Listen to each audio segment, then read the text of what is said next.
Hello, hello, hello.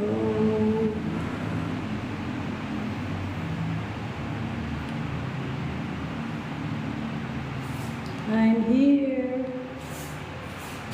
I'm here at the mausoleo ng anak ko.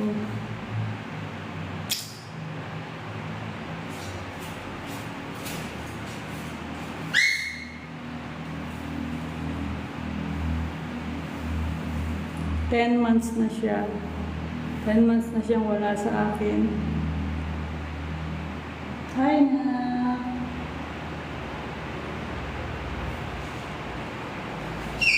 Ito na lang kasiyahan na isang nanay.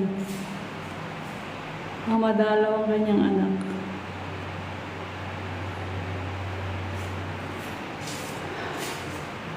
Ito yung Cheryl.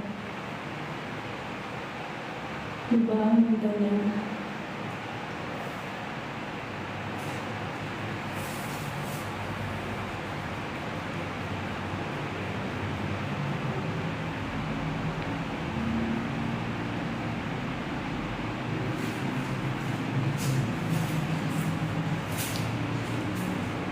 For your information, I lost my daughter November 3. After a week, yung tatay naman niya ito. Sumunod ng tatay niya, only a week apart.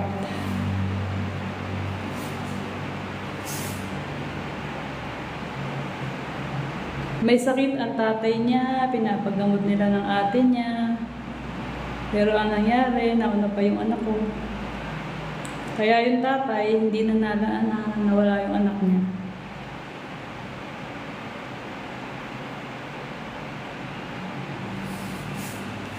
Oh my God.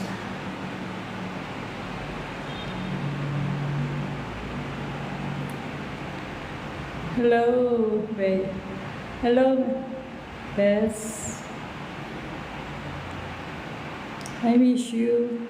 Nalulungkot ako kaya ito ko sa anak ko.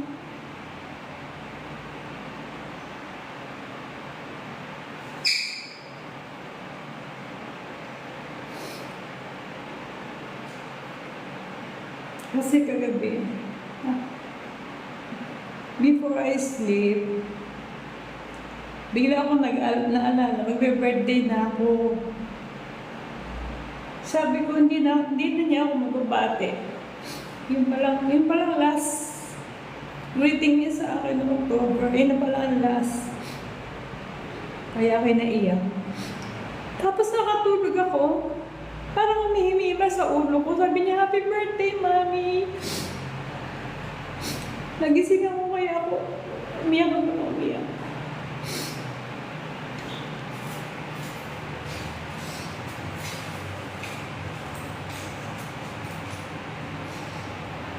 Ten months na.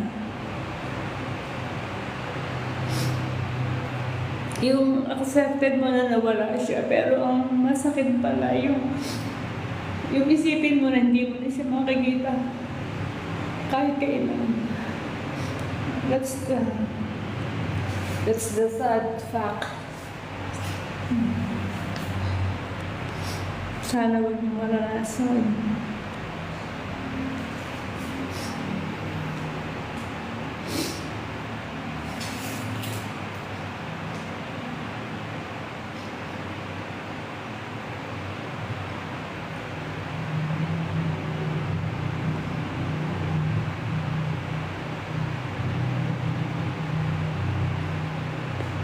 Sabi nila, huwag daw titingnan ng mga pictures, pero ako lagi kong tinitingnan kasi gusto ko siya mapaginipan. Pero napakadami naman niya makita sa paligid.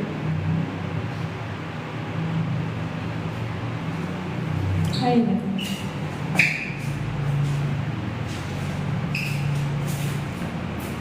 Alam ko, ayaw ng anak ng malambot ako, pero hirap pigilin. Lagi yan sinasabi dati na, Mami, mag-iingat ka lagi sa health mo kasi if anything happens to you, hindi ko kakayanin. Kaya nung sa misa ng kanyang Boreal, sabi ko, anak, anak, ang lagi mong sinasabi ay hindi mo makakayanan kung may mangyari sa akin. Pero bakit nauna ka pa? Di ba? Pero sabi niya, tanggapin natin ang kalooban ng Diyos. Siguro, ganito na lang siya. At least, ang konsolasyon ko, hindi na siya nahirapan.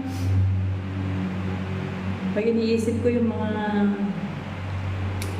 naghirap pa, nagkasakit, na bedridden, ilang mas, kinasusan.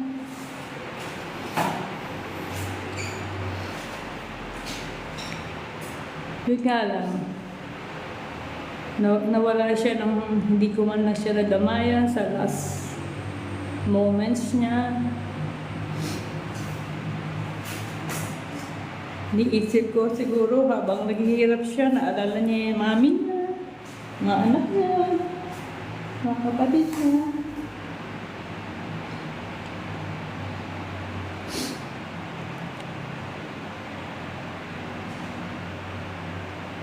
Nag-pass away siya November 3 sa Qatar, pero nung maiuwi siya dito sa Pinas is November 26. Sinalubong namin sa airport. Imagine yung pain, makita mo na lang yung anak mo ng box na. Dati-dati umuwi siya, lively. Tapos, nung kinabukasan, 27, naiuwi siya ng bahay. Exactly her 41st birthday. Ang tagal niya hindi nag-birthday sa Pinas. Sa Qatar pala siya, baka di ko mabanggit. Ang tagal din hindi nag-birthday sa Pinas. Pero at her 41st birthday, umuwi siya, kaya lang wala nang buhay. Yun ang masakit.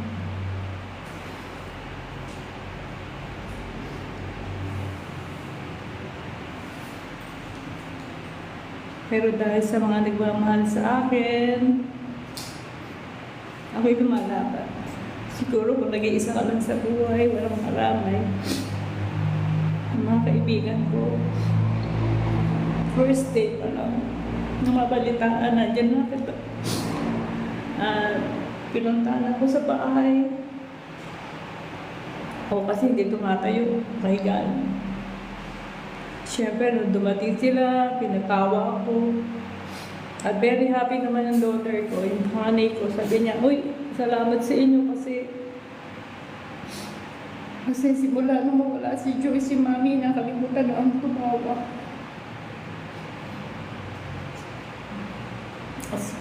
Dahil meron pa akong mga anak. Pero kung hindi ko iisipin ang sarili ko, para talagang gusto mo nang bumigay. Kung sarili ko lang isipin ko, baka wala na din ako ngayon. Para kasi pag ikaw matutulog, ako tulog lang, nakakatulog ako through the aid ng mga sleeping aids. Kasi kung hindi ka iinom ng gano'n, hindi ka makakatulog. Pero bago ako makatulog, iniisip ko na naman yung kinabukasan, yung madadama ko nga naman yung pain. Napakahirap. Imagine 10 months na, pero ba't gano'n pa? Hindi nawawala yung pain.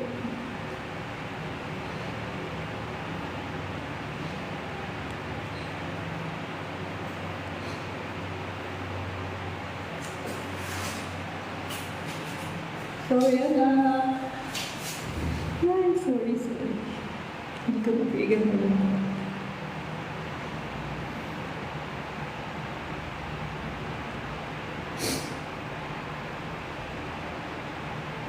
Imagine, nag-uusap pa kami.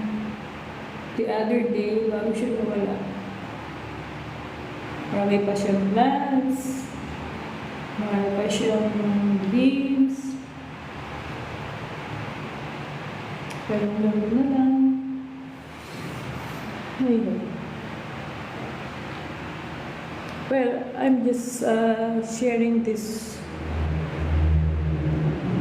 this event in my life para maging inspirasyon din sa mga magulang na nakaranas ng ganito na dapat maging strong at isipin natin yung mga nagmamahal sa atin. Kasi kung tayo selfish, iisipin lang natin sarili na talaga bibigay tayo.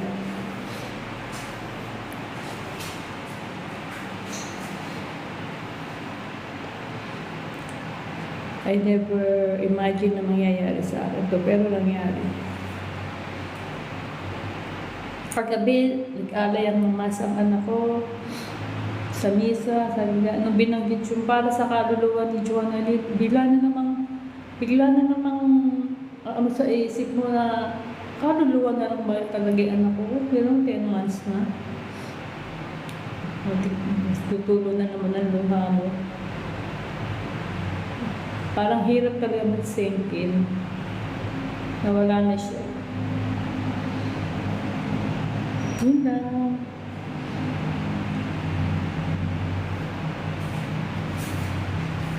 Thank you po. Thank you po.